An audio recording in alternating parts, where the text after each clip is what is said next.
चला विद्यार्थी मित्रांनो, आजचा प्रश्न आहे बघा. प्रश्नचिन्हाच्या जागी कोणती संख्या येईल? आणि प्रश्न काय दिलाय? 3/20, 6/17, 9/14, 12/11. प्रश्नचिन्हाच्या जागी कोणती संख्या येईल? आणि आपल्याला 4 पर्याय दिलेत. 8/15, 15/8, 16/9, 15/7. काय येईल? लॉजिक लावा. काय करणार?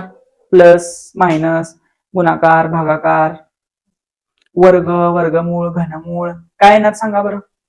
कुणाला येते? येते का? सांग प्रणिती.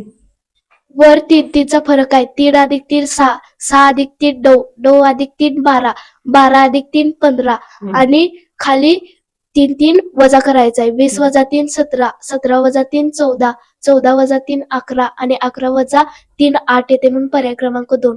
ओके, पर्याय क्रमांक 2. कसं आलंय?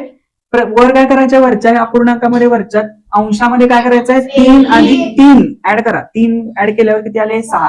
6 मध्ये 3 ऍड केले 9, 9 मध्ये 3 ऍड केले आणि 12 मध्ये 3 ऍड केले 15 येणार. आणि खाली छेदामध्ये काय करायचं? 20 वजा 3 17, 17 मधनं 3 गेले 14 मधनं 3 गेले 11 मधनं 3 गेले 8. म्हणजे पर्याय क्रमांक काय येणार? 15/8. म्हणजे पर्याय क्रमांक 2. समजलं सर्वांना?